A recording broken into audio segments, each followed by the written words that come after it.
Love Stories. Love Stories.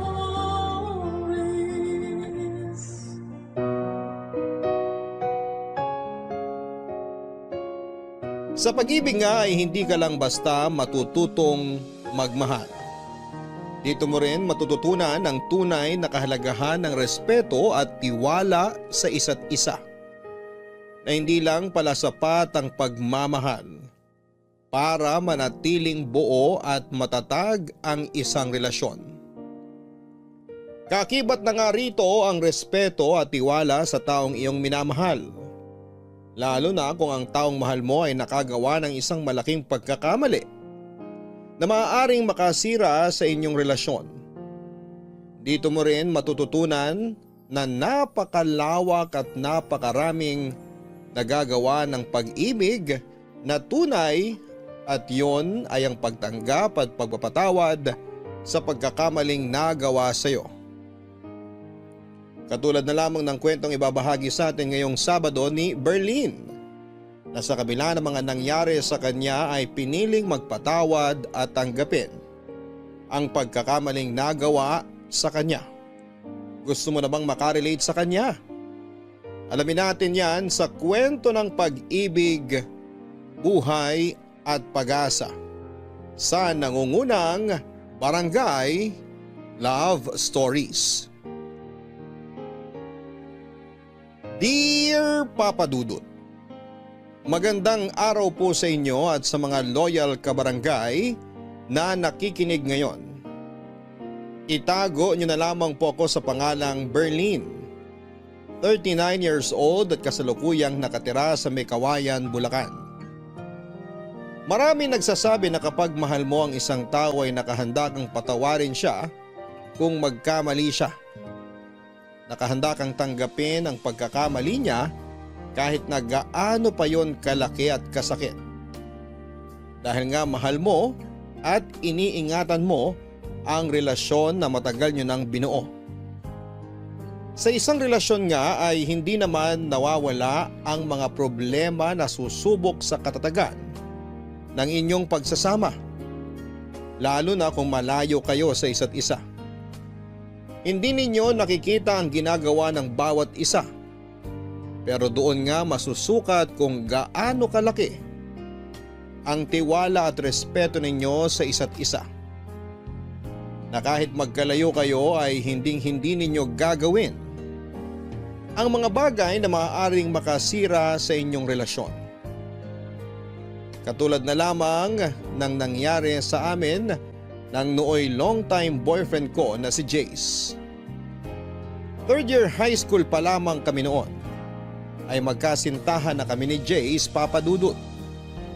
Kami nga yung definition ng perfect relationship noon dahil ni minsan ay hindi kami nag-away at lagi kaming nagkakaintindihan at kung may mga bagay man kaming maaaring pagtalunan ay agad namin yung naaayos bago pa man kami humantong sa away. Hanggang sa makagraduate na nga kami ng college at nagkaroon kami ng kanya-kanyang trabaho ay nag-propose sa akin si Jace. Agad ko namang tinanggap dahil alam ko sa sarili ko na siya na ang gusto kong makasama habang buhay.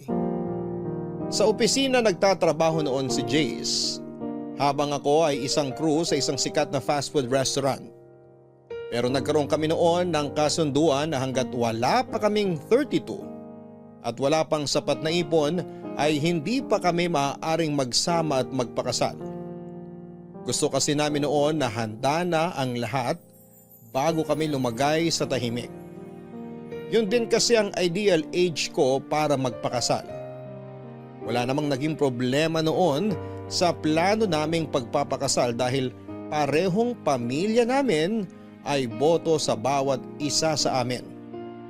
Pero kinakailangan mag-abroad noon ni Jace dahil sa matinding pangangailangan ng pamilya niya. Lalo pa at na-stroke ang tatay niya na siyang nagtatrabaho para sa kanila. Tatlo rin ang kapatid niyang nag-aaral noon na kailangan niyang tustusan. Kahit na may pag-aalangan sa akin ay pumayag naman ako dahil para naman sa pamilya niya ang gagawin niya. Nagkasundo na lamang kami noon na kapag nakabalik siya ng Pilipinas ay magpapakasal na kami kahit sa West lang. Pumayag naman ako at sinabi kong mag-iipon din ako para sa kasal namin at ganon din siya. Kailangan lang muna naming tiisin na magkalayo kami at magtiwala sa isa't isa. Malaki naman ang tiwala ko sa kanya. Dahil sa tagal naming magkasintahan noon ay hindi siya gumawa ng bagay na maaari naming ikasira. At ganon din ako dahil nga sa sobra naming mahal at nirerespeto ang bawat isa. Pero inaamin ko na hindi talaga naging madali para sa akin ang malayo kay Jace. Dahil may mga bagay na pumapasok sa isip ko habang magkalayo kami. Mga bagay na alam ko namang hindi niya magagawa pero hindi ko maiwasang mag-isip na baka matukso siya sa isang babae habang hindi niya ako kasama. Lalaki siya at may pangangailangan at naisip kong baka sa iba niya hanapin ang mga yon. May tiwala naman ako sa kanya pero hindi ko kontrolado ang mga pumapasok sa isip ko. Lalo pa nga at hindi agad nakatawag noon sa akin si Jace. Nang makarating siya sa Korea bilang isang factory worker sa paggawaan ng mga noodles. Sobrang nag-worry rin ako sa kanya noon dahil hindi ko alam kung ano na nga bang nangyayari sa kanya doon. Iniisip kong mabait ba ang mga amo niya o kaya naman ay nakakakain ba siya ng maayos. Alos 2 linggo nga bago siya nakatawag noon at tila nabunutan ako ng tinik sa dibdib nang marinig ko na ang boses niya.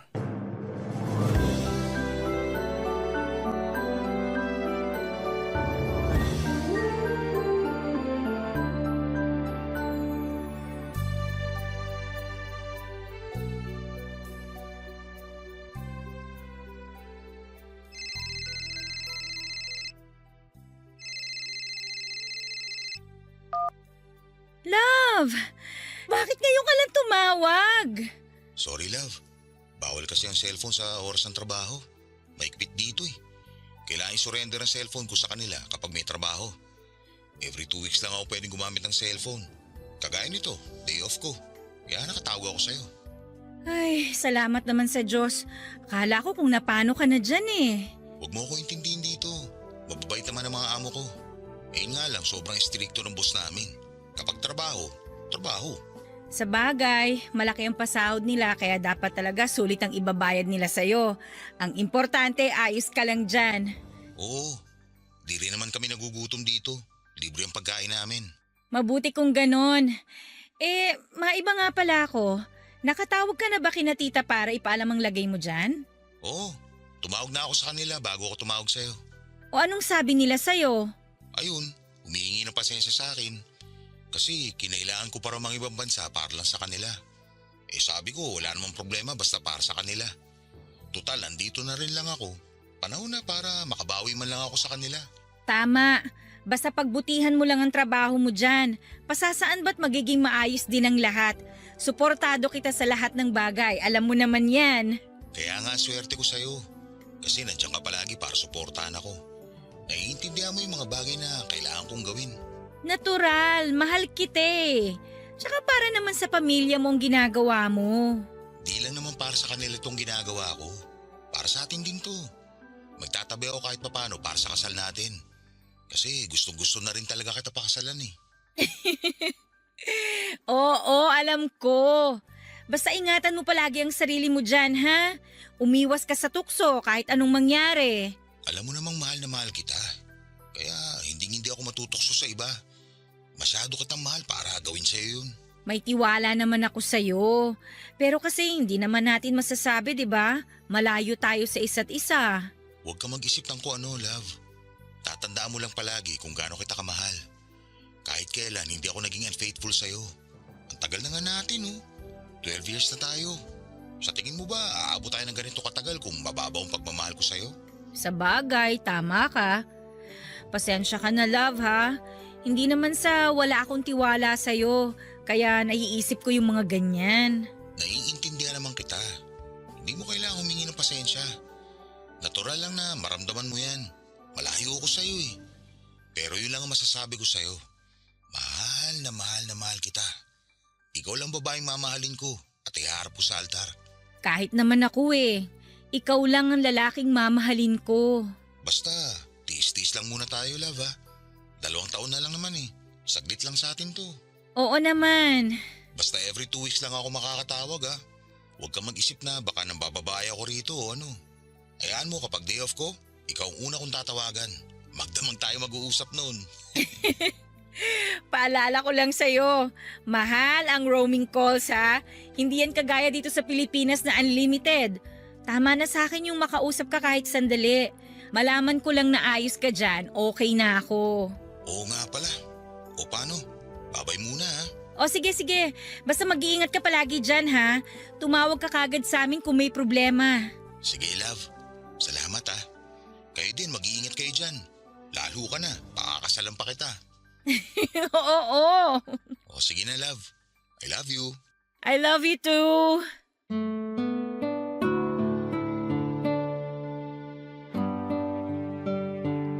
Papadudot kahit papaano ay gumaan ang loob ko nang makausap ko si Jace. Nabawasan din ang pag-aalala ko sa kanya dahil sinabi niyang ayos lang siya doon. Yun lang naman ang tanging mahalaga sa akin, Papadudot. Ang malamang nasa maayos siyang kalagayan. Sinabi ko nga rin sa sarili ko noon na hindi na ako mag-iisip ng hindi maganda tungkol sa kanya. Dahil na-realize ko na maling mag-isip ako ng ganon sa lalaking kahit kailan ay hindi nagsinungaling at naglihim sa akin. Sa 12 years na relasyon namin ay wala siyang ginawa na makakasira sa relasyon namin. Sa 12 years din na yon ay hindi kailanman nabawasan ng pagmamahal namin sa isa't isa. Kaya nga nasabi ko na napaka-perfect ng relationship namin, nakasal na lang talaga ang kulang. Pero kagaya nga ng plano ay gusto naming paghandaang mabuti ang lahat bago kami lumagay sa tahimik, Papadudot. Lumipas nga ang mahigit 1 taon, Papadudot, na sanay na ako na kada 2 linggo lang kaming nakakapag-usap ni Jace. Mas nagpursigi ako noon sa trabaho hanggang sa ma-promote ako bilang branch manager sa sikat na fast food restaurant na pinagtatrabahuhan ko. At kapag nakakapag-usap nga kami ay pareho naming kinikwento sa isa't isa ang mga nangyari sa amin sa loob ng 2 linggo. Para kahit papaano ay updated kami sa buhay ng bawat isa. Na wala kaming nakakaligtaang araw kahit na madalang kaming magkausap. Kapwa na rin kami na may ipon noon, kaya naman excited na ako dahil 3 buwan na lamang ay makakauwi na siya ng Pilipinas. Nagkasundo na rin kami na aayusin ko na ang mga dapat ayusin para sa kasal namin. Mula sa invitation sa simbahan at sa pagpili na rin ang isusuot namin. Dahil yun nga ang balak namin na kapag nakauwi siya ay magpapatahi na agad kami ng isusuot sa kasal at magpapakasal. Hanggang sa isang beses ay bigla na lamang nag-iba ang pakikitungo sa akin ni Jace. Ang sabi niya sa akin ay pagod lamang siya dahil panay ang overtime niya sa trabaho at iniintindi ko yon. Pero may kung anong nagbubulong sa akin na hindi yon ang dahilan. At ayaw ko mang isipin ay may nagsasabi sa akin na may tinatago ang fiancé ko na si Jace, Papadudot.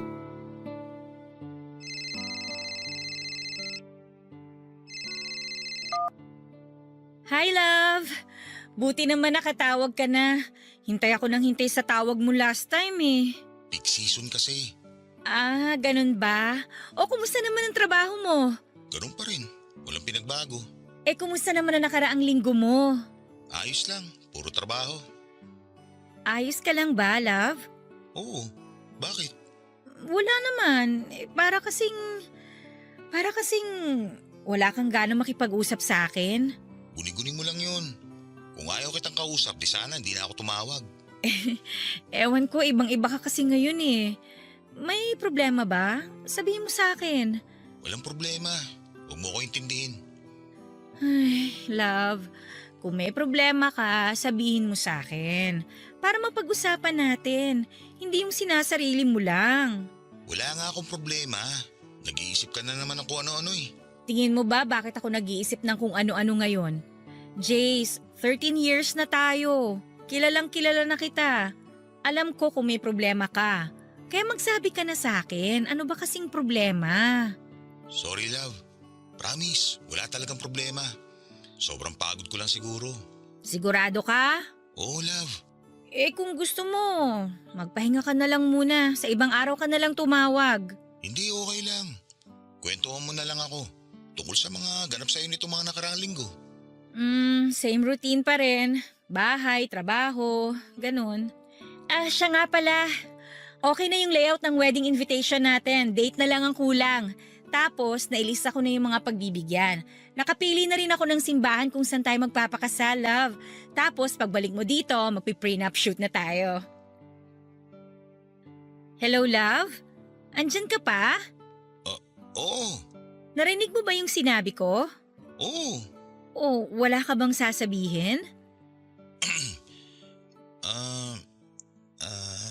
Baka pwedeng i-postpone na natin yung kasal? Kahit mga 2 years? Ano? Postpone? Love, ang tagal na nating pinlano to. Alam ko, kaso Kaso ano? Budget? May problema ba sa budget, Jace?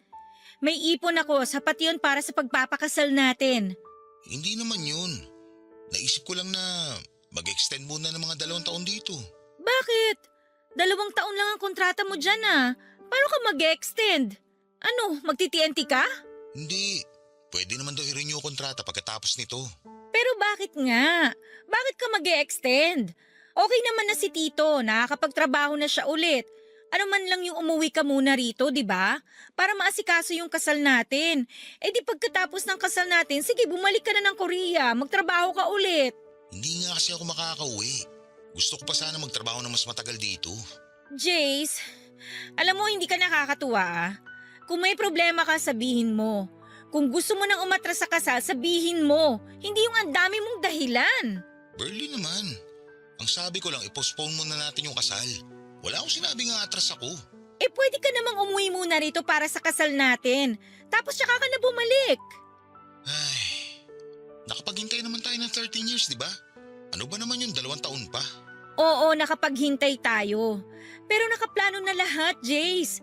Ang sabi mo, ayusin ko na lahat ang dapat asikasuhin para pag uwi mo wala ka ng gaanong aayusin.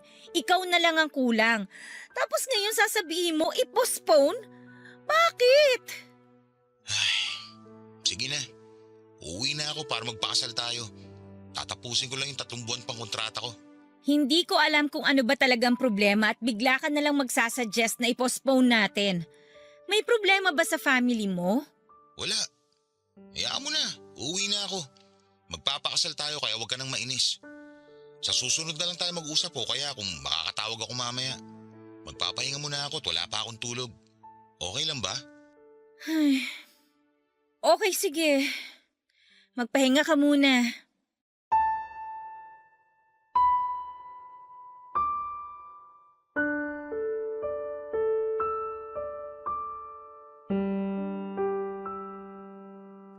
Papadudod sa kabilangan ng pagtataka ko sa naging reaksyon ni Jace ay isinawalang bahala ko na lamang yon kahit na may nararamdaman akong hindi maganda.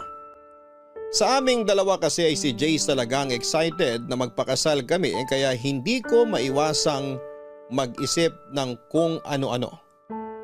Pero pinigil ko ang sarili ko at iniisip na baka nga pagod lang talaga ito sa trabaho at hindi makapag-isip ng maayos. Naisip ko rin na baka marami siyang iniisip tungkol sa pamilya dahil sa kanya nakaatang ang responsibilidad. Marahil din ay nape-pressure ito sa kung ano nga ba ang dapat niyang unahin. Papadudod, hindi na nga ulit siya nakatawag sa akin ng araw na yon. Pero ayos lang naman sa akin, mas maigi na rin siguro yon para makapag-isip siya ng maayos. Napagpasyahan kong maghintay na lamang sa kung ano nga ba ang magiging desisyon niya. At bilang partner ay nakahanda akong irespeto kung ano man yon.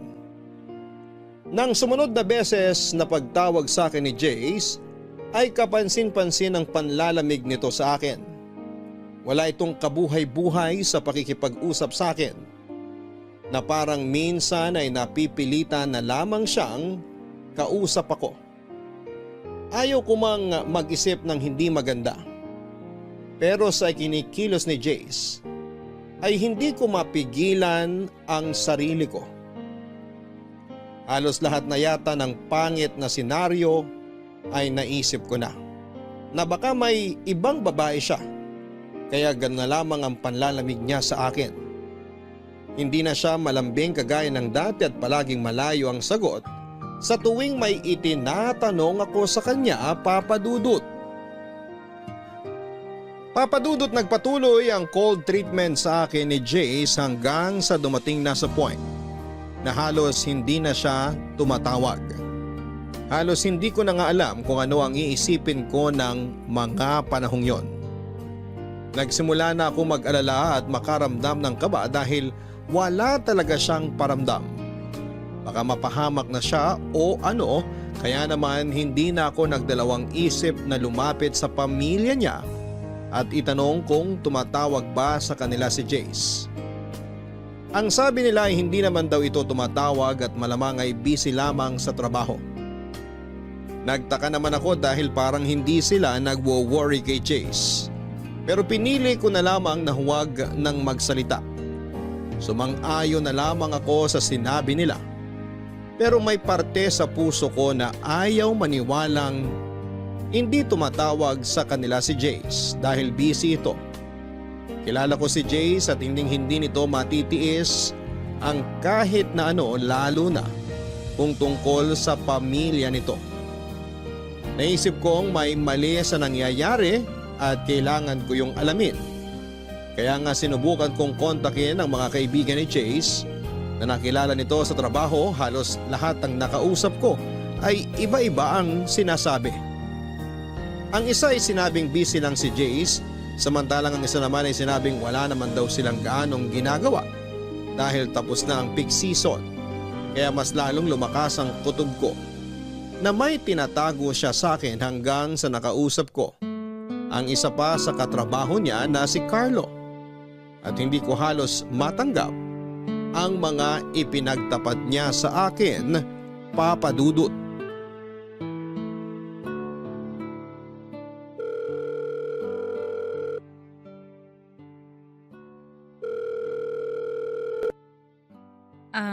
Hello? Hello, Ren. Salamat pala ha, kasi pumayag ka makipag-usap sa akin ngayon. Walang problema. So, ano nga yung gusto mong pag-usapan ulit natin? Alam mo namang matagal ko ng boyfriend si Jace, di ba? Oo, ikakasal ng araw kayo pag uwi niya. Oo, sana. Kaya lang, ang laki kasi ng ipinagbago niya eh. Parang nanlalamig na siya sa akin. Baka naman marami lang iniisip si Jace.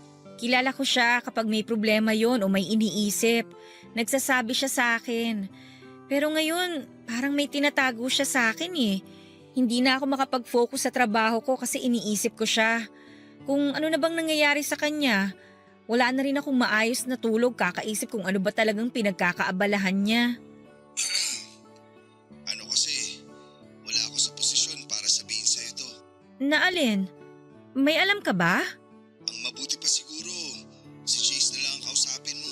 Paano ko nga siya tatanungin? Isang buwan na siyang hindi nagpaparamdam sa akin. Malilintikan kasi ako eh. Bakit? Pinagbantaan ka ba ni Jace? Hindi, pero iisipin nun na ako ang nagsabi sa'yo. Pangako, hindi ko sasabihin sa kanya. Kaya kung may alam ka, please, sabihin mo naman sa akin. Ay, kung ano man ang marinig mo sa akin, lagi mong isipin na mahal ka ni Jace. Kahit kailan, hindi nabawasan ang pagmamahal niya sa'yo. Ikaw lang ang nag-iisang babaeng minahal ni Jace. Pwede bang diretsahin mo na ako? Ano ba talagang problema? Ang totoo kasi niyan, may nabuntis si Jace dito. Ano? Nabuntis? Sino? Kasamahan namin dito sa factory. Oy, hindi magandang biro yan ha. Sana nga, nagbibiro lang ako. Paano nangyari yun? Babae ba siya ni Jace? Hindi, Berlin. Hindi. Alam ng Diyos kung gaano ka kamahal ni Jace. Yung nangyari, hindi sinasadya. Paano hindi sinasadya? Nagkayayaan kasi magkainuman pagkatapos ng holiday. Lahat kami magkakatrabaho. Hanggang sa nalasing kaming lahat. Hindi na namin alam yung mga sumunod na nangyari. At si Jace? Paano niyo nasabing si Jace ngayon nakabuntis dun sa babae kung lasing kayong lahat? Sila kasi yung magkasama sa kwarto nung magising kami kinaumagahan. Pero maniwala ka o sa hindi, sising-sisi si Jace sa nangyari. Mahal na mahal ka niya. Mahal? Kung talagang mahal niya ako, sana umiwas siya sa mga bagay na makakasira sa amin. 13 years na kami. Tsaka pa siya nagloko. Hindi ka niya niloko, Berlin. Hindi sinasadyang nagkamali lang siya. Hindi sinadya o sinadya. Nagkamali siya. Dinungisan niya yung relasyon na napakatagal na naming iningatan. Maniwala ka. Mahal na mahal ka ni Jace. Hindi lang niya alam kung paano sasabihin sa'yo yung totoo. Nagigilty siya ng sobra sa nagawa niya. Ang dami niyang pagkakataon para sabihin sa akin. Kasi nga, hindi niya alam kung paano sasabihin. Pero please lang, Berlin. Wag na wag mong sasabihin na ako ang nagsabi sa'yo, ha? Labas ka rito. Salamat kasi sinabi mo sa akin yung totoo. Huwag kang mag-alala. Hindi to malalaman ni Jace. Ay, salamat. Pero sana maayos yun ni Jace to. Hindi ko alam. Pero susubukan ko. Yung babaeng nabuntis niya, naghahabol ba? Hindi. May asawa sa Pilipinas yun. Natatakot nga at baka malaman ng asawa niya.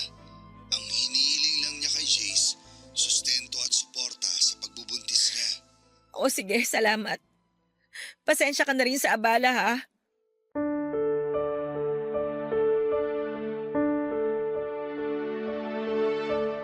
Papadudod para akong hinagisan ng bomba dahil sa mga nalaman ko. Pakiramdam ko ay mamamatay ako sa sobrang sakit dahil parang paulit-ulit na sinasaksak ng kutsilyo ang puso ko. Sa sobrang tagal naming magkarelasyon ni Jace ay ni minsan ay hindi siya nagloko. At kahit minsan ay hindi kami nag-aaway ng dahil lamang sa babae. Kaya may parte pa rin sa puso ko na ayaw maniwala sa mga sinasabi ni Carlo. Pero ano nga ba ang mapapala niya kung sakaling siraan niya si Jace sa akin? Maliban na lamang kung may lihim na galit ito rito. Hindi ko alam kung paano ko tatanggapin ang katotohanang magkakaanak siya sa ibang babae. Pakiramdam ko ng mga oras na yon ay wala akong kwentang babae. Dahil sa kabila ng pagmamahal ko kay Jace ay nagawa niya yon sa akin.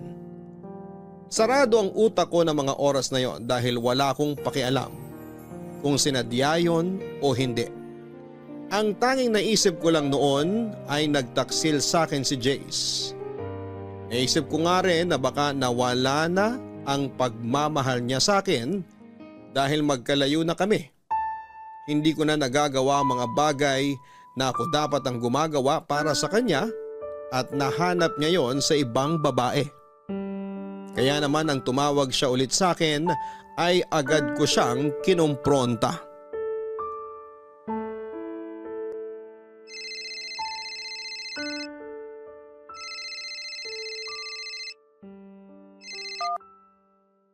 Hello? Napatawag ka? Hi, love. Pasensya na kung ngayon lang ako nakatawag ulit. Sobrang dami lang talagang ginagawa sa factory. Lagi pa ako nag-overtime. Ayos lang. Galit ka ba sa akin? Hindi. May dapat ba ako ikagalit? Oo, kasi matagal akong di nakatawag sa'yo. Alam ko naman na busy ka. Sorry talaga, love. Namiss kita ng sobra. Kamusta ka na? Ayos lang, buhay pa. Bakit parang galit ka sa akin? Sorry talaga, love, kung ngayon lang ako nakatawag. Sorry din kung lagi akong lutang pag magkausap tayo. Sobrang dami ko lang talagang iniisip. Kung ano man yung iniisip mo, wala akong pakialam. Love naman. Sorry na. Babawi ako sa'yo, promise. Tuloy na uwi ko. Mapapakasalan na kita. Uuwi ka? Paano yung nabuntis mo dyan? Saan mo naman ako yung kalokohang yan? Alam mo loyal ako sa'yo. Kung magloloko ako, di sana noon ko pa ginawa. Alam mo naman kung gaano kita kamahal. Hindi ko alam kung anong klaseng pagmamahal yung sinasabi mo. Teka nga, sino nagchismis sa'yo niyan? Alam mong hindi kita kaya ipagpalit sa iba. Mahal na mahal kita, Berlin. Pwede ba, Jace? Huwag na tayong maglokohan. May nagsumbong na sa akin kaya huwag ka nang magsinungaling. Magsabi ka na lang ng totoo kaysa paikot-ikot lang tayo dito. Hindi ako tanga, alam mo yan. Okay, magsasabi na ako. Pero please, huwag mo isiping niloloko kita. Na may iba akong babae. Nag-iisa ka lang na babaeng mamahalin ko at iharap sa altar. Sobrang mahal na mahal kita. Tayo kung mawala ka sa akin. Nakagawa ka na ng bagay na ikasisira natin, Jace. Pakinggan mo muna ako, love. Hindi ko sinasadya yung nangyari. Isinusumpa akong nangyari yun. Sising-sisi ako at galit na galit sa sarili ko dahil hindi ko alam kung ano pang mukhang iharap ko sa'yo pagkatapos na nangyari. Pero ngayon, umaasa ako na sana mapatawad mo ako. Promise, hindi ko sinasadya. Hindi ko gusto yung nangyari. Pare-pareho kaming lasing nun at hindi ko na alam ang ginagawa ko. Hindi alam ang ginagawa? Kahit lasing ka, alam mo pa rin ang nangyayari sa paligid mo. Hindi totoo yung lasing ka kaya hindi mo alam ang ginagawa mo. Palusot lang yan ng mga taong manloloko. Hindi kita niloko, Berlin. Hindi ko ginusto yung nangyari. Sana hindi ka na lang nakipag-inuman para hindi ka umabot sa ganun, di ba? Hindi ka naman pala inom Bakit sumama ka sa kanila? Kasi nakikisama ako sa kanila. Nasobrahan ka naman yata sa pakikisama, Jace. Hindi ko naman alam na aabot sa ganun. Ang alam ko, simpleng inuman lang yun. Alam mo bang ang daming namamatay sa maling akala? Gusto mong dumagdag? Alam mo, Berlin, walang patutunguhan tong usapan natin. Paulit-ulit lang Hindi rin tayo nagkakaintindihan. Sinabi ko na nga hindi ko ginusto yung nangyari. Oh, ngayon ikaw pa ang galit? Ang galing mo naman. Ako na nga itong niloko. Ako pa yung kailangan mag-adjust sa katangahan at kakatihang ginawa mo. Pinaliwanag ko na sa'yo kung ano ba talaga nangyari. Pero parang hindi mo naman naiintindihan. Talaga? Ako pa talaga hindi makaintindi. Kung ikaw kaya ang nasa posisyon ko, ano kayang mararamdaman mo, ha? O ano? Bakit hindi ka makasagot? Sa ibang araw na tayo mag-usap. Kapag hindi na mainit ang ulo natin pareho.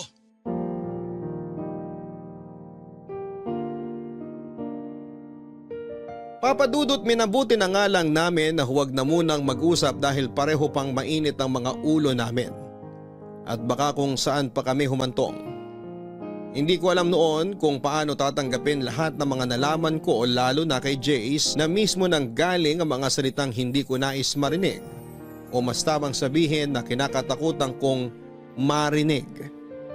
Hindi ko alam kung paano at bakit kami humantong. Sa ganon na kung kailan marami na kaming pangarap at plano sa buhay ay saka pa kami susubukin ng matinding problema na hindi ko alam kung kaya ba naming solusyonan. Halos mamatay na nga ako sa sobrang sakit, Papa Dudut. Itinatanong ko sa sarili ko kung saan ako nagkamali o saan ako nagkulang dahil tila napakabigat naman yata ng problemang ibinato sa akin ng Diyos. Problemang parang hindi ko kayang pasanin at lutasin. Iniisip ko na sa dami ng plano at pangarap na binuo namin nang magkasama ay isang pagkakamali lang ang magiging sanhi ng pagkasira ng mga yon. At dahil nga sa pagtatalo naming yon, Papa Dudut, ay minabuti muna naming dumistansya ni Jace sa isa't isa. Lalo pa't hindi ko na rin alam kung ano nga ba ang sasabihin ko sa kanya. Alam na alam ko sa sarili ko na kapag nag-usap kami ay kung ano-ano na naman ang masasabi ko sa kanyang masasakit na kailanman ay hindi ko na mababawi. Oo nga at galit ako sa kanya pero naroon pa rin ang respeto ko sa kanya bilang tao. Naisip ko lang na isang pagkakamali lang yung nagawa niya. Pero hindi ko makuha sa sarili ko na tanggapin yon, gayong alam kong hindi naman talaga niya sinasadya. Marahil ay napakasakit lang sa akin dahil kung kailan may plano na kaming magpakasal ay saka pa yon nangyari. Na tila ba gustong hadlangan ng tadhana ang pagsasama namin. Sobrang litong-lito ako nung mga panahong yon. Hindi ko alam kung ano ang dapat kong gawin para maayos ang relasyon namin na hindi naman ako ang sumira. Pero sa kabila nga ng mga nalaman ko ay sinolo ko yon. Walang nakalam kahit sino sa pamilya ko o sa mga taong nakakakilala sa amin dahil ayaw kong masira ang imahe ni Jace sa kanila. Kahit papaano ay gusto kong itago ang kahihiyan dahil naisip ko na ang kahihiyan ni Jace ay kahihiyan ko na rin. Malaking insulto din yon sa akin kung sakali dahil sa tinagal-tagal nga naming magkasintahan ni Jace ay ni minsan ay hindi siya gumawa ng bagay na ikakasira namin. Simpleng inuman lang pala ang magiging mitya ng bombang sisira sa amin. At may mga bagay na hindi talaga maiiwasan kagaya na lamang ng muling pag-uusap namin ni Jace.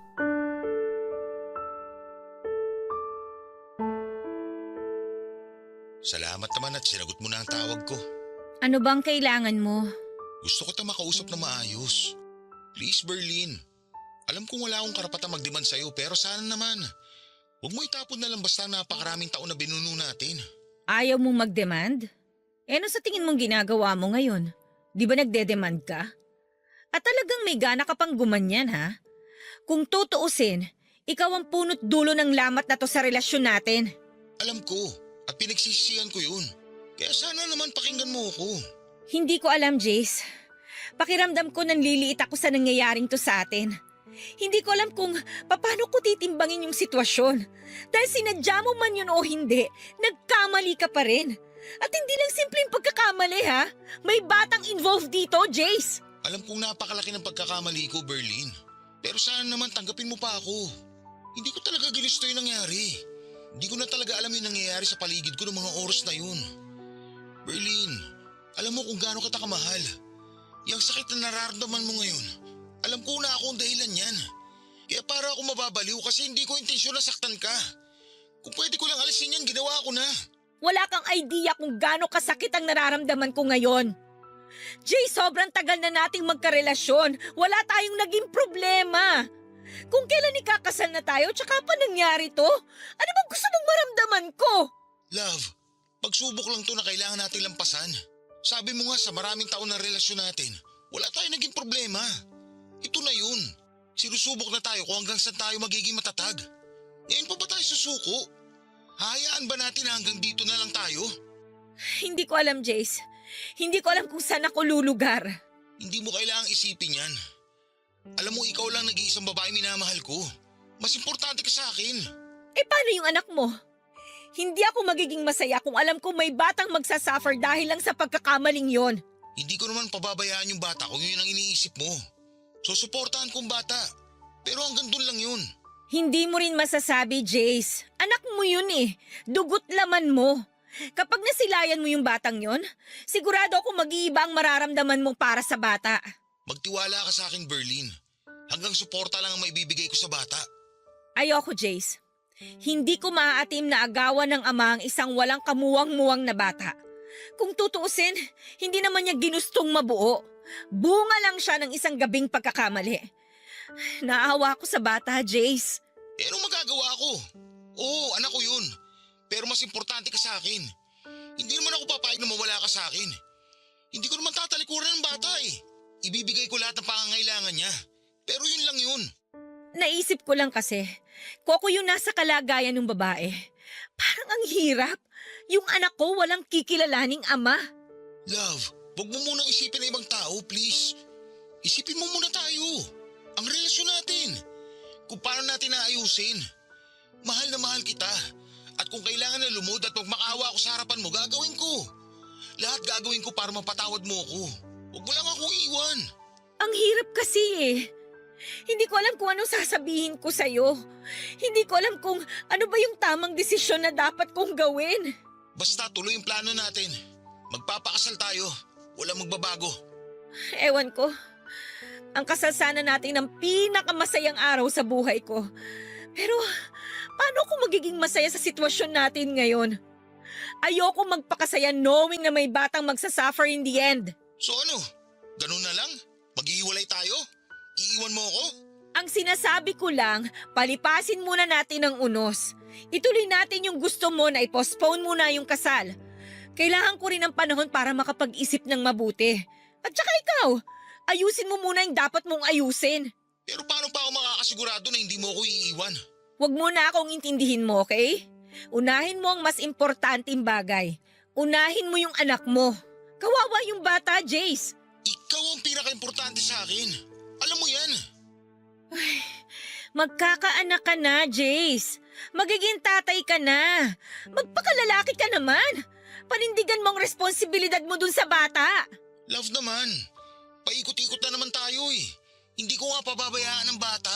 Jace, hindi lang sustento ang kailangan ng bata. Kailangan din niya ng kalinga at pagmamahal ng isang ama. Anong gusto mong gawin ko? Iwan kita. Tapos magpakatatay sa batang hindi ko naman ginusto mabo? Magdahan-dahan ka sa pananalita mo, Jace, ha? Mas lalong hindi hiniling nung bata na mabuo siya. Kasi kung may choice lang siya na pumili na magiging magulang, for sure, hindi ka pipiliin ng bata dahil alam niyang hindi mo siya tanggap. Oo, hindi ko siya tanggap. Pero pananagutan ko siya. Berlin, please. Bigyan mo pa ako ng isang chance na itama lahat to. Pero wag na wag mong hihingin sa akin na maghiwalay tayo. Kasi hindi ko kaya yun. Bigyan mo ako ng panahon na mag-isip. Habang inaayos mo mga dapat ayusin, i-postpone muna natin ang kasal. Okay, sige. Kung yan ang gusto mo. Pero ito lang ang masasabi ko.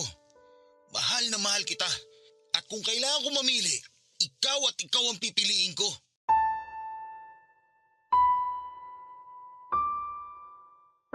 Papadudot nang sabihin sa akin yun ni Jace, ay hindi ko makapasa puso ko ang saya. Dahil pakiramdam ko ay makasarili ang desisyon niyang yon, papadudot. Alam kong mahal niya ako pero mas matimbang ang dugot laman. Naisip ko rin na kung ako ang nasa sitwasyon ng babaeng nabuntis niya, ay baka hindi ko kayanin ang pagpapalaki sa bata ng mag-isa. At mas lalong ayaw ko na lumaki ang magiging anak ko na walang kikilalaning ama. Papadudot, minabuti ko nga na huwag na munang makipag-usap kay Jace para makapag-isip kaming pareho. Pero kung ako ang tatanungin, ay kung hihingin man ang pagkakataon ay handa akong palayain siya alang-alang sa bata. Tinis ko nga noon na hindi makipag-usap sa kanya kahit pa tawag siya ng tawag. Tiniis kong wag sagutin ang mga tawag niya dahil yon ang sa tingin kong tama. Naisip kong kapag hindi ako nagparamdam ay maiisip niya kung ano ang dapat niyang gawin. Pero sa totoo lang ay sobrang sakit sa akin ang mga nangyayari, lalo na ang isiping may kahati ako sa kanya. Halos 2 linggo nga na panay ang tawag niya sa akin na hindi ko naman sinasagot hanggang sa isang araw ay hindi na siya tumawag. Kaya naisip ko noon na marahil ay nakapag-desisyon na si Jace at pinili nito ang anak. Pero wala akong kamalay-malay na uuwi pala siya ng Pilipinas para personal akong makausap. Kailan ka pa dumating? Ngayon lang din. Dumiretso ka agad ako rito para makapag-usap tayo. Nagpahinga ka na muna sana bago ka pumunta rito. Hindi ko na kaya ipagpaliban pa to, Berlin. Para na ako mababaliw. Hindi mo sinasagot ang mga tawag ko. Sinabi ko naman sa'yo na kailangan nating makapag-isip pareho. Paano tayo makakapag-isip kung lagi din naman tayong mag-uusap? Hindi naman solusyon ang pagdistansya sa isa't isa. Kaya nga tayo mag-uusap para mas madali nating maayos ang problema natin. Ang problema dapat tinaharap, hindi tinatalikuran. Paano natin tumaayos kung ayaw mo naman makipag-usap? Ang dali lang para sa'yo na sabihin. Kasi hindi naman sa'yo nangyari eh. Oo, hindi sa akin nangyari. Pero naisip ko na rin yan na kung sa akin man mangyari to, tatanggapin pa rin kita ng buong buo. Nasasabi mo lang yan kasi wala ka sa totoong sitwasyon. Hindi ko lang nasasabi to. Tatanggapin talaga kita dahil mahal na mahal kita. Handa akong kalimutan ang mga pagkakamali mo, huwag ka lang mawala sa akin. Ganyan kita kamahal, Berlin. Saan naman bigyan mo ako ng pagkakataon na pagsisihan ng gusto ang pagkakamali ko. Hayaan mo akong bumawi sa'yo. Hindi ko alam, Jace. Gulong-gulo talaga ako. Kaya nga ayoko muna makipag-usap sa'yo dahil hindi ko alam ang sasabihin ko sa'yo. Mahal mo pa ba ako? At bakit mo naman naitanong yan? Pakiramdam ko kasi wala ka ng pagmamahal sa akin kaya ka ganyang katigas. Naiinis na ako sa usapang to ha. Ba't parang kasalanan ko pa na hirap akong magpatawad? Sariwa pa sa akin ang lahat, Jace. Sorry love. Sorry. Kahit ako, gulong-gulo din ako. Pero isa lang ang sigurado ako. Ayaw kitang mawala sa akin. O paano yung anak mo? Wala ka man lang bang maramdaman na gusto mong bigyan din ng pagmamahal ang anak mo? Love naman. Willing ako magbigay ng sustento sa kanya. Lahat ng pangangailangan niya ibibigay ko. Napag-usapan na natin to, di ba? O sige, sabihin na nating magsusustento ka. Siyempre hindi maiiwasang mag-usap kayo palagi nung nanay niya. Tapos hindi mo namamalayang nahulog na pala yung loob mo sa kanya. Oh, nasa na ako doon? Paano na ako? Love, yan ang wag na wag mong iisipin. Alam mo kung gaano kita kamahal. Hindi ko itatapon lahat ng pinagsamahan natin. Hindi ko itatapon yung pagmamahalan natin. Dahil lang sa bago ko palang nakikilala. Siguro mamahalin ko yung bata, pero hindi ang ibang babae. Bigyan mo muna ako ng space. Hindi na ako makahingi. Sabihin mo na madrama ako o maarte. Pero hindi ganun kadali sa akin na tanggapin yung sitwasyon. Na yung lalaking pakakasalan ko nakabuntis ng ibang babae. Kahit ito man lang muna, ibigay mo sa akin, please. Love naman. Tsaka sino nagpapasok nga pala sa'yo dito? Naabutan mo ba sina mama? Hindi ko sila inabutan. Pasensya na, pumasok na ako dito nang walang paalam. Bukas kasi yung gate eh. Mabuti na rin na hindi kayo nagkita ni na mama. At wala silang kaalam-alam sa nangyari. Hindi ko sinabi sa kanila kung anong problema nating dalawa at paniguradong magagalit yun sa'yo. Teka, wala ka bang balak sabihin sa kanila? Hindi ko alam. Pinagtatakpang kita hanggat maaari dahil ayoko magmukhang katawa-tawa sa maraming tao. Kasi parang ang iisipin nila nun, hindi ganun katibay yung pundasyon ng pagmamahalan natin kaya nangyaring lahat ng ito. Ang kahihiyan mo, kahihiyan ko rin. Sorry talaga. Hindi ko talaga ginusto mangyari sa atin to. Love, maayos pa naman natin to, di ba? Bigyan mo nga muna ako ng space para maisip ko kung ano ba talaga yung gusto kong mangyari sa relasyon natin, Jace.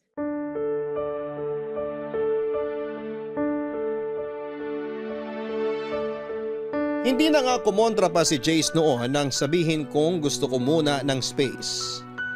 Pero nagpaalam siya sa akin ng maayos at sinabing tawagan ko lamang siya. Anumang oras kapag nakapag-isip na ako o kaya naman ay sadyain ko siya mismo sa kanilang bahay dahil hindi na rin daw siya babalik ng Korea para magtrabaho. Maghahanap na lang daw siya ng ibang trabaho na malapit lang sa akin. Hindi na lamang ako kumibo noon, Papa Dudut, at hindi na rin ako nag-abalang ihatid pa siya hanggang sa may gate namin.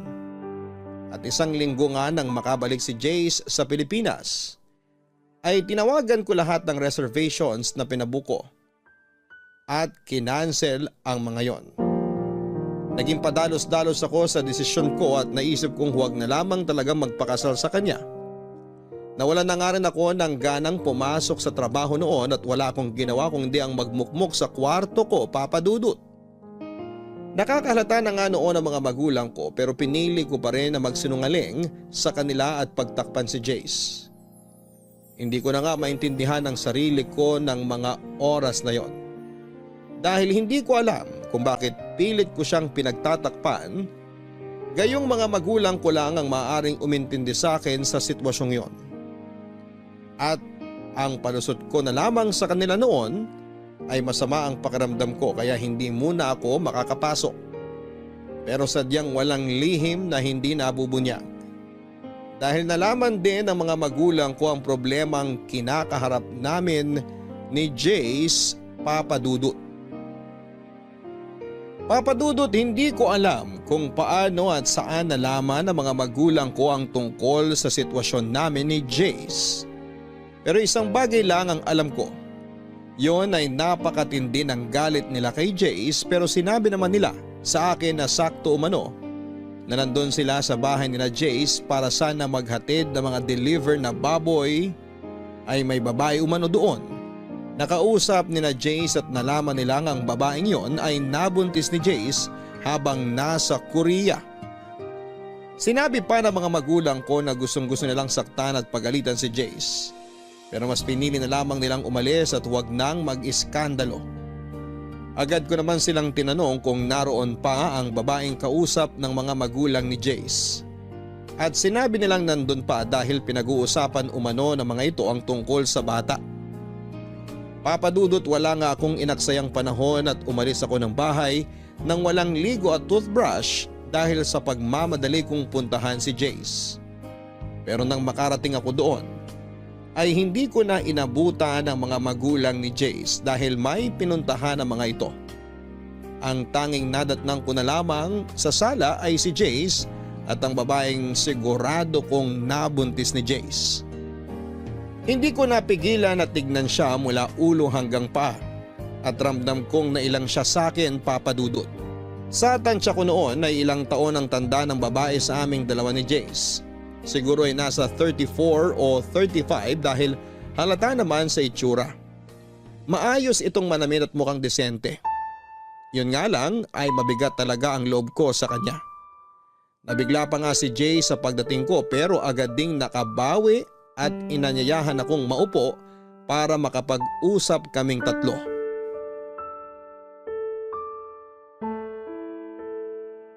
Love, halika, maupo ka muna. Mabuti at nandito ka para makapag-usap tayong tatlo na maayos. Siya ba yung nabuntis mo? Siya nga. Mukhang mas matanda sa atin ah. Dalaga ba siya? Sa totoo lang, may asawa siya, love. At kasal sila. Ano? Jace, ano ba tong pinasok mo? Love, makinig ka muna sa amin ni Thea. At anong sasabihin niyo sa akin? Ang laking gulo nito, Jace, kapag nakarating sa asawa niya tong ginawa ninyo. Kaya nga hayaan mo muna kami ipaliwanag sa iyo ang plano namin. Please, love. Pakinggan mo lang kami. Tapos, tsaka ka mag-decide. O sige, magsalita kayong dalawa. Mauna ka na muna, Thea. Sige. Nasabi na naman ni Jace na may asawa ako dito sa Pilipinas. Sa totoo lang, wala talaga akong balak na manggulo sa inyong dalawa. Hindi lang talaga namin inakala na ganito ang mangyayari. Kung bakit naman kasi, kababae mong tao at may asawa, nakikipag-inuman ka pa sa mga lalaki. Wala akong excuse pagdating dyan. Alam kong mali ako sa part na yon at sising-sisi talaga ako. Kaya humihingi ako ng kapatawaran kasi nagulo ko ang relasyon nyo. Hindi mo lang ginulo, nasira mo na rin. Love, please, patapusin mo muna siya. Wala kayong karapatan na mag-demand sa akin kung kailan ako mananahimik at kung kailan ako pwede magsalita. Magsasalita ako kung gusto ko. Mananahimik ako kung gusto ko. Hayaan mo na, Jace. Humihingi uli ako ng tawad sa iyo, Berlin. Alam kong di madali para sa iyo magpatawad. Ayos lang sa akin kahit habang buhay mo na akong di patawarin. Huwag mo lang sanang idamay ang bata sa galit mo sa amin ni Jace. Hindi ba sinabi sa'yo ni Jace ang sinabi ko tungkol sa bata? Sinabi niya sa akin kaya medyo nabawasan ang pag-aalala ko kung sakaling ipapaubaya ko ang bata sa inyong dalawa. Ipapaubaya? Anong ibig mong sabihin? Nagpunta ako rito para ipaalam kay Jace ang bala ko pagkaluwal sa bata. Kaya nga sinabi ko may asawa ko. Mapapatay ako ng asawa ko kapag nalaman niyang nabuntis ako ng ibang lalaki. Gusto ko lang sana na hanggat hindi ko pa naluluwal yung bata, suportahan ako ni Jace mula sa pagbubuntis hanggang sa tuluyan na akong manganak. At kung pwede, dito muna ako hanggat hindi pa ako nakakapanganak. Ano? Dito ka titira? Sa bahay ni Jace? Oo, sana. Habang hindi pa ako nakakapanganak, di kasi ako pwedeng umuwi sa amin ng ganito. Wow! Anong akala mo sa akin, tanga? Sa tingin mo maniniwala ako sa'yo? Napanood ko na sa mga palabas yan. Hindi ko inaasahang maniniwala ka sa akin. Kung gusto mo, dito ka na muna para mabantayin mo mga kilos namin ni Jace. Kahit dito na lang ako sa sala matulog, ayos lang sa akin. Hanggang sa makapanganak lang ako. At pumayag ka sa gusto niya, Jace? Actually, hindi lang naman ako, love. Pati sina mama at papa. Nag-decide kayong lahat ng hindi pinapaalam sa akin? Wala man lang humingi ng opinion ko? Love, hindi. Biglaan lang din kasi. Hindi ko naman alam na darating si Teya eh. Eh di sana'y pinatawag mo muna ako, di ba? Kaya nga nag-uusap tayong tatlo ngayon, di ba? Eh para saan pa't nag-uusap tayo kung nakapag-decide na naman kayong lahat? Ano pang silbi ko dito? Love, please. Pumirmi ka muna, pwede? Inaayos nga natin ngayon ang dapat ayusin. Kaya please naman, maging mature tayo sa sitwasyon na to. So? Matured ka na niyan? Kasi nakapag-desisyon kang hindi hinihingi yung opinion ko? Ganun ba yon? Hindi. Kaya nga tayo nandito ngayon para solusyonan ang problemang to. Sinabi mo sa akin na ayusin ko to, di ba? Ito na nga. Inaayos ko na. Huwag na kayong magtalo. Hahanap na lang ako ng apartment na pwede kong tuluyan hanggang sa makapanganak ako. Pangit nga namang tingnan kung dito ako sisiksik. O tapos, si Jason magbabayad ng upa sa apartment mo? Oo, ganun na lang ang gagawin namin. Para hindi ka na rin nag-iisip ng kung ano-ano dyan. Kasalanan ko ba kung bakit ako nag-iisip ng kung anong-ano? Sige na, iharap ko na lang siya ng apartment. Hindi na, Jace. Ako na lang. Sobrang abala na yung naidulot ko sa'yo at sa girlfriend mo. Ako na lang ang maghahanap ng tutuluyan ko. Basta wag mo lang kalimutan ng suporta sa bata hanggang sa masilang ko siya. May sinabi ba akong umalis ka? Walang aalis! Kung nakapag-decide na pala sila na dito ka muna tumira, edi go! Baka mamaya mapahamak ka pa sa kahahanap mo ng apartment mo, kasalanan ko pa. O bakit ganyan kayo makatingin sa akin? Hindi pa naman ako ganun kasama para hindi isipin ang kapakanan ng bata, no? Oo, galit ako sa inyong dalawa, pero labas doon ng bata. Sigurado ka ba? Oo, pero alamin mo kung saan ka lulugar.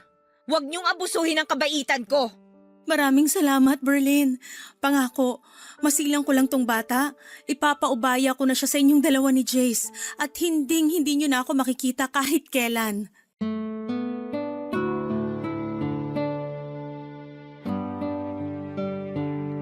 Papadudot wala na nga akong nagawa kung hindi ang sumang-ayon na lamang sa desisyon ni Jace at ni Teya. Dahil kahit pagbalik ta rin man ang mundo ay dugot laman yun ni Jace. Isa pa'y wala itong kamuwang-muwang sa pagkakamali ng kanyang mga magulang. At hindi ako masamang tao para hindi isipin ang kapakanan ng sanggol na hindi pa naisisilang. Doon ko rin na-realize na hindi basta-basta ang samahan namin ni Jace para lamang masira ng ganon dahil lang sa isang pagkakamali. Na-realize ko rin ang mga sinabi niya na kung talagang mahal mo ang isang tao ay handa kang tanggapin itong muli kahit na ano pa ang naging pagkakamali nito. Basta bukal sa kalooban nito ang pagsisisi sa pagkakamaling nagawa niya. Papadudot na kahanda akong tanggapin ang bata sa oras na yon. Naisilang ito. Pero hindi ko alam sa sarili ko kung kaya ko ba siyang akuin na parang tunay kong anak. Ngunit susubukan ko. Marami man akong agam-agam sa kung ano ang magiging reaksyon ng mga taong nakapaligid sa amin. Kapag nalaman ang tungkol doon, lalo na ang mga magulang ko ay hindi ko na muna yon iisipin. Ang tanging nasa isipan ko na lamang ng mga oras na yon ay maayos na ang gulo at makapagsimula kaming muli ni Jace. Naging maayos naman ang pagtira ni Teya sa bahay ni na Jace. At totoo sa mga sinabi nito ay tanging masisilungan at suporta lamang ang gusto nito mula kay Jace hanggang sa ito ay makapanganak. Lumipas nga ang ilang buwan at tuluyang nagsinang si Teya ng isang sanggol na lalaki at pinaubaya ito sa aming dalawa ni Jace.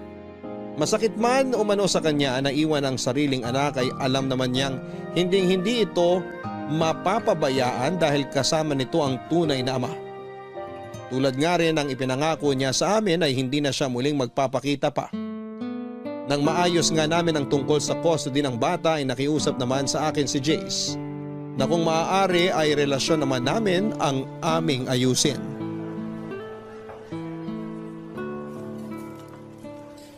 Love, Akala ko ba pupunta tayo sa mall para mamili ng mga gamit ni Baby Liam? kumain muna tayo. Gusto ko rin na makapag-usap tayo na maayos. Ano bang gusto mong pag-usapan natin? Galit ka pa rin ba sa akin dahil sa nangyari? Sa totoo lang, hindi ko naman kaagad makakalimutan yung mga nangyari, Jace. Nagre-recover pa rin ako hanggang ngayon. Paulit-ulit akong hihingi ng kapatawaran kung kinakailangan. Pero sana matanggap mo ng buong bata. Ang anak ko. Napag-usapan na natin to, di ba? Oo, hindi madali pero susubukan ko. Dahil wala namang kasalanan yung bata sa lahat ng nangyari eh. Salamat.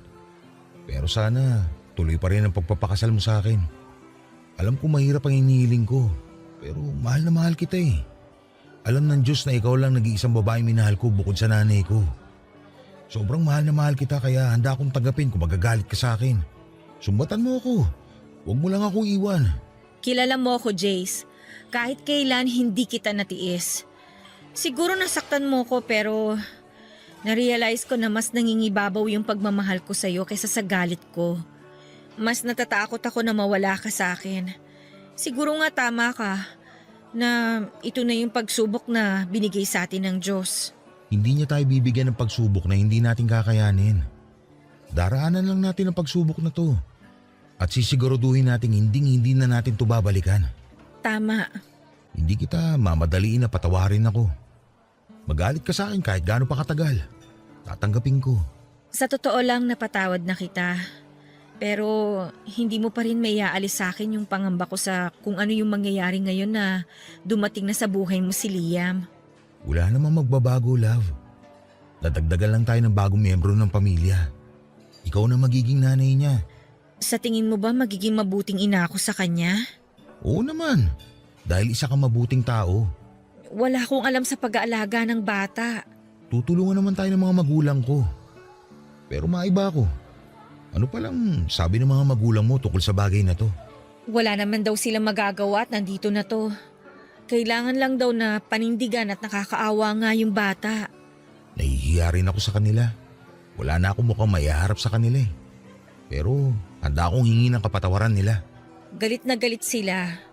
Pero hindi sa'yo. Nagagalit sila dahil sa nangyari. Pangako, gagawin ko ang lahat para mapatawad nila ako. Kahit pa mag-back to zero ako sa panliligaw sa'yo at sa kanila. Hindi mo na kailangang gawin yan. Alam naman nilang mabuti kang tao at naging tapat ka sa akin. Sila na nga rin mismo yung nagsabi na sadyang may mga bagay na hindi natin kontrolado at nangyayari na lang. Pero may kasalanan pa rin ako sa nangyari. Maraming paraan para naiwasan ko sana yun. Jace, tapos na yun. Nangyari na. Hindi na tayo dapat nananatili sa isang bagay na parte na lang ng nakaraan.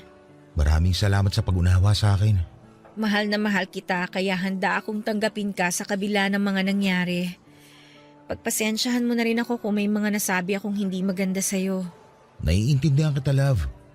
Alam ko naman kung bakit mo nasabi ang mga nasabi mo.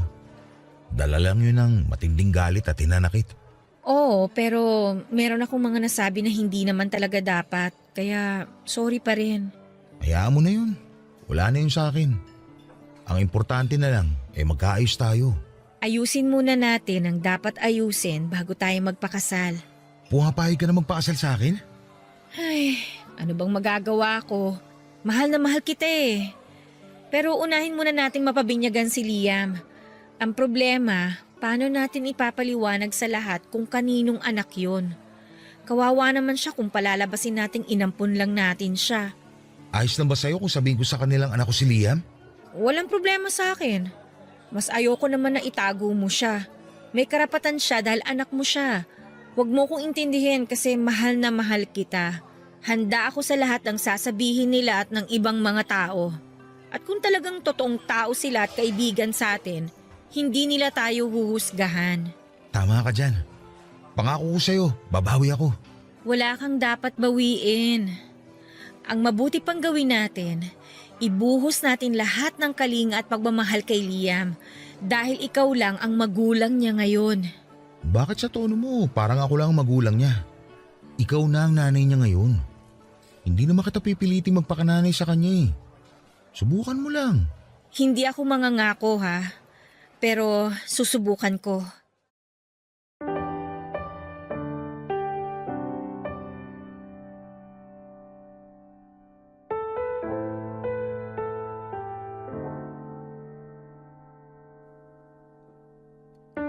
Papadudot, pinabinyagan nga namin si Bibi Liam at pinaalam sa lahat ng mga kakilala na tunay na anak yun ni Jace at halos lahat sila ay bumilib sa ginawa ko.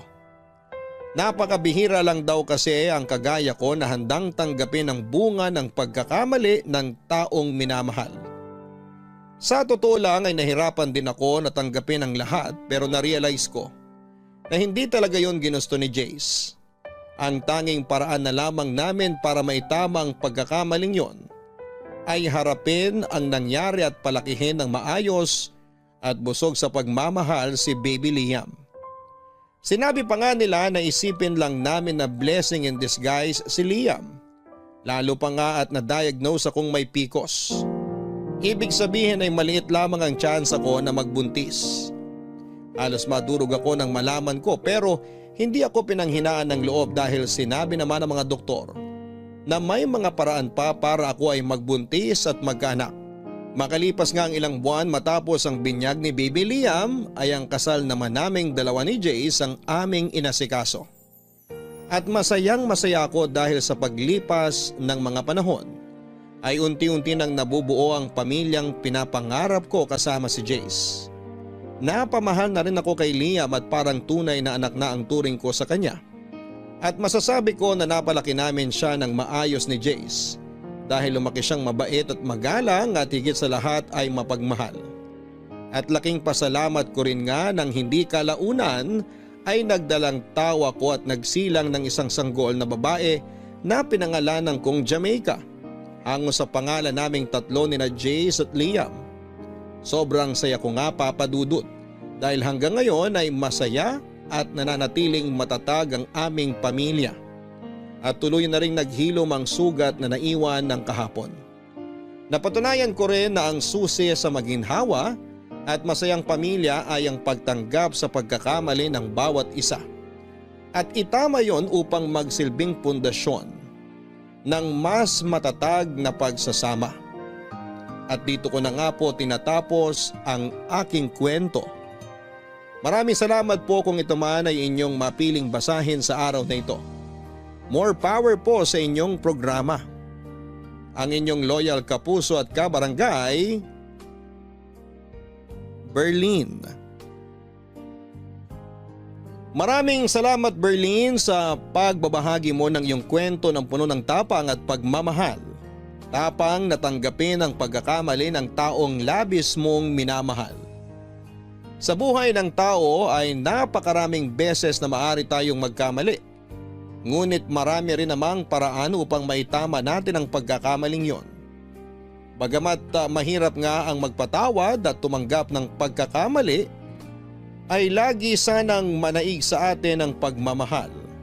Nang sa gayon ay maibigay natin ang pagpapatawad at pagtanggap na nararapat para sa kanila.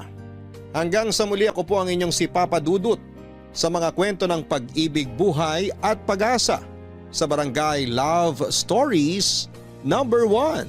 Sabay-sabay nating pakinggan ang iyong kwento ng pag-ibig, buhay at pag-asa. Ipadala lang sa barangaylovestories@yahoo.com. Nagustuhan ng iyong napakinggan? Ituloy yan via live stream sa www.gmanetwork.com/radio.